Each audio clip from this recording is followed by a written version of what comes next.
ঘটনা আমরা আইরাম হবাই তো নে আওয়া বাদে একটা শুনছি যে ওবাই দি একজন মানুষ চিল্লাইরা যে বাঁচাও বাঁচাও ওলা কইরা হাত তুলা দিরা আর তানোর সামনে আমরা দেখছি যে দেখি ও ওখানে থাকতে আমরা দেখছি দুইজন যাওয়া বাদে তারা দেবে নেরগির আর বাঁচাও বাঁচাও করা প্রশাসনের মানুষ আসলা তারা দেখছেন একজন আসলা বাদে ও ওহা ও একটু দূরেই যাওয়াত গিয়া যে বাচ্চা যে একটা ডুবি গেছে ডুবি যাওয়ার পরে ও বড় ভাতার ও সাইডে গিয়া দেখার না হয়ে গিয়া তারারে তুলছে বাদে প্রশাসনের মানুষ আসলা প্রশাসনের মানুষ একজন আসলা এই সময় যাওয়া দে তাই নামছেন না মানছে কইছেন যে আপনি যাইন হেল্প করেন তাই এই সময় গেছেন না বাদে তানোর আরো অফিসার ওগুলা আইছে না বাদে তারা গেছে এক নাও গেছে আর এমনি লোকাল নাও যারা এরা গিয়া ও বেটা যে বাচ্চার বাপরে তারা তুলছে ও কতক্ষণ দেখছি আমরা ছেলেটা মানে শ্রুতে চলে গেছে, ছেলেরা শ্রুতে ফয়েলেও চলে গেছে ফার্স্টে লামছে ছেলে লামা বাদে তো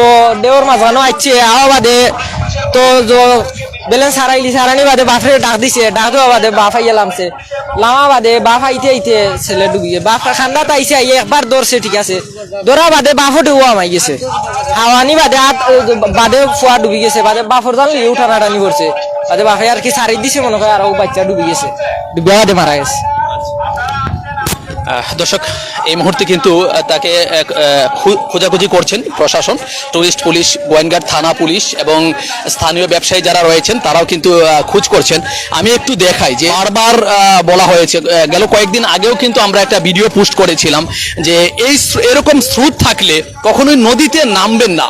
হ্যাঁ, এখানে দেখুন কত স্রোত এবং এখানে একজন প্রত্যক্ষদর্শী আরো একটি বিষয় জানিয়েছেন, যখন এই ঘটনাটা ঘটে তখন নাকি স্রোতের পরিমাণটা প্রায় 3 থেকে 4 গুণ হয়ে গিয়েছিল যখন ঘটনাটা ঘটে। এখানে আমি আপনাদেরকে দেখাচ্ছি যে ছেলেটি নিখোঁজ হয়েছে তার নাম হচ্ছে কিষান, বাড়ি ঢাকা মোহাম্মদপুর থেকে তারা এসেছে, পরিবার নিয়ে তারা এখানে ভ্রমণে এসেছেন এবং সেই ছেলের বাবা মা প্রায় পাগলের মতো অন্য হয়ে খুঁজছেন। এখন অবধি কিন্তু সেই ছেলেটির কোনো খোঁজ পাওয়া যায়নি। এখানে গোয়েন্দাঘাট থানা পুলিশ, টুরিস্ট পুলিশ এবং স্থানীয় ব্যবসায়ী সবাই একসাথে খোঁজাখুঁজি করছেন এবং হয়তো কিছুক্ষণের মধ্যেই ফায়ার সার্ভিসও চলে আসবে। তবে আমরা চাই যে ছেলেটি নিখোঁজ হয়েছে, যে বাবা মা আজকে পাগলের মতো আল্লাহর কাছে ভিক্ষা চাইছে ছেলেটিকে, সেই ছেলেটিকে জন্য উপরওয়ালা তাকে সেই মায়ের বুকে জীবিত ভিক্ষা হিসেবে জীবিত দিয়ে ফিরিয়ে দেন। আমরাও এটাই চাই এবং আপনাদেরকে দেখাচ্ছি যে স্রোতের পরিমাণটা ভারতের ডাউকি নদী থেকে যে পাহাড়ি পানির ঢল যখন নেমে আসে তখন কিন্তু স্রোত প্রবল বেগে নামে। দর্শক, বারবার প্রশাসনের পক্ষ থেকে এবং ব্যবসায়ীদের পক্ষ থেকে, সেই সাথে আমরা মিডিয়ার যারা কাজ করি তাদের পক্ষ থেকে কিন্তু বারবার সতর্ক করা হয় যে আপনারা কেউ এই প্রবল স্রোতে নামবেন না, নদীতে নামবেন না, সাঁতার জানলেও নামবেন না। কারণ এখানে কিন্তু স্রোত কিন্তু আপনাকে সাঁতার জানেন না জানেন সেটা কিন্তু জিজ্ঞেস করে না কখনোই। এর আগে কিন্তু গেল কয়েকদিন, মাত্র 2 দিন আগেই কিন্তু ভোলাগঞ্জ পর্যটন এরিয়া এরকম একটি ঘটনা, দুঃখজনক ঘটনা ঘটেছে। সেখানে একজন পর্যটক নিখোঁজ হয়েছিল, তার ঠিক প্রায় 44 ঘন্টা পর সেই যুবকটির মৃতদেহ উদ্ধার করা হয়েছিল ভোলাগঞ্জের ঘটনা। এবং আজকে এই জাফলং পর্যটন কেন্দ্রেও কিন্তু একজন নিখোঁজ হয়েছেন কিছুক্ষণ আগে, মাত্র কিছুক্ষণ পূর্বে একজন নিখোঁজ হয়েছেন। এখানে কিন্তু প্রবল বেগ, যেহেতু গেল কয়েকদিন আগেও পানি একটু বেশি ছিল, এখানে পর্যটক আসতে পারেনি 0 পয়েন্টে।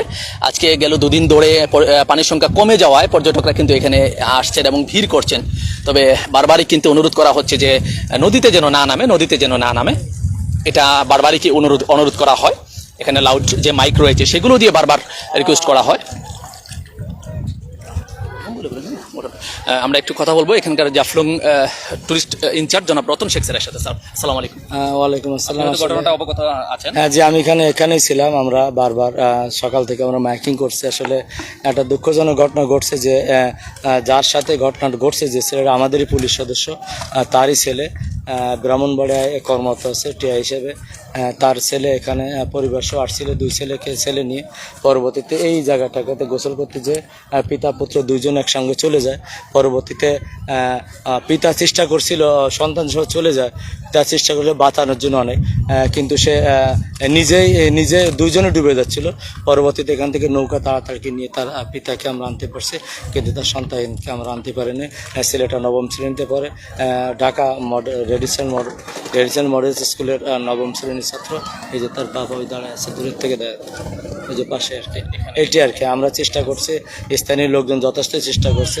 আসলে এত বড় একটা জায়গা দেখেন কীভাবে আমরা কথা বলতে বলতে গলা ভেঙে গেছে, তারপর যদি আমরা মানুষের না শোনাইতে পারি বা সচেতন না করতে পারি, কিন্তু কেউ মানতে চায় না। দেখেন এখানে বলে পরে ওই যে তারা উঠে গেছে, এদের তো আর মারাও যায় না। ওই দেখেন ওখানে মাইক দিয়েছে, ওরা বসে আছে, দেখে তারা ওঠে না। এখন কি পর্যটকের সাথে কি মারামারি করা যাবে? কারণ এইটা হলো আমাদের কাজ। সময় তো ঘন্টা 2 ঘন্টা মনে হয়ে গেছে এরকম। হ্যাঁ, 3টা 3:30টার সময় ঘটনা ঘটছে আর কি। এখনো কি কোনো না না না না না না না না না। আপনার কি সন্ধানের জন্য আপনার হ্যাঁ, আমি আজ আরেকটা ভালো কথাই দেখেন, ডুবুরি যেটা বলছি, আমি যখন তখন আমি তাৎক্ষণিকভাবে সবচেয়ে আগে ডুবুরিরে ফোন করছি আমি, যেটা আমার দরকার, কিন্তু সেইভাবে আসলে আমি সেইভাবে রেসপন্স পাইনি। তারা বলছে কালকে আসবে। আমি এটা যাতে তাড়াতাড়ি আসে এটি আমি চাচ্ছি, যে যদি ডুবুরি দরকার আসলে এখানে জরুরিভাবে।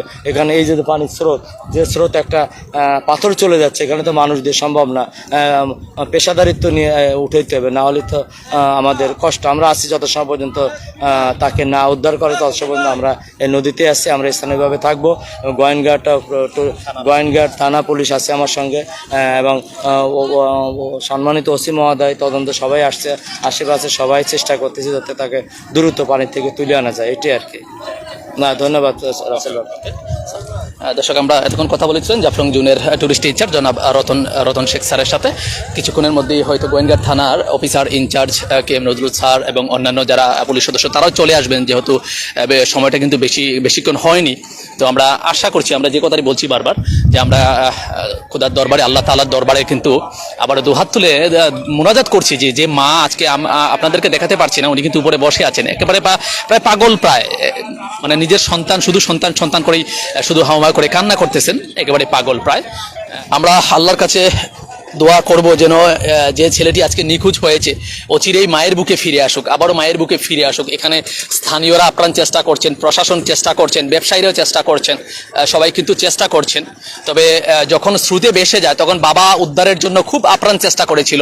পাশাপাশি স্থানীয় যারা নৌকার মাঝি রয়েছে তারা দৌড়ে এসে কিন্তু বাবাকে বাঁচিয়েছেন, বাট ছেলেটিকে উদ্ধার করতে পারেনি। ছেলেটি কিন্তু পানিতে তলিয়ে যায়, এখনো পর্যন্ত নিখোঁজ রয়েছে।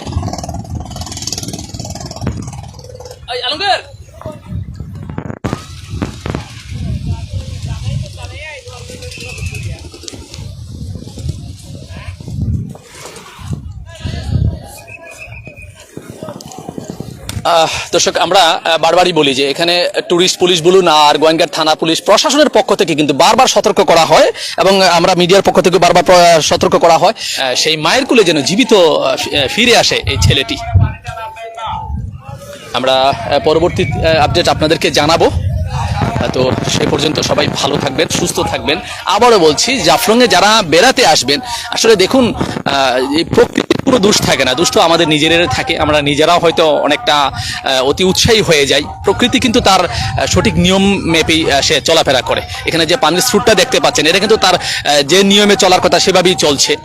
তো আমাদের হয়তো একটু সামান্য ভুলের কারণে আমাদের যে আনন্দ নিয়ে আসে সেই আনন্দটা ব্যাঘাতে ঘটে, সেই আনন্দ কিন্তু বেদনায় অনেক সময় পরিণত হয়। তো আমরা চাচ্ছি যে আজকে যে আনন্দ নিয়ে তারা এসেছেন সেটা যেন বেদনায় পরিণত না হোক, সেটা যেন আনন্দই থাকুক। তো যেখান থেকে দেখছেন সবাই ভালো থাকবেন, সুস্থ থাকবেন। আল্লাহ হাফেজ।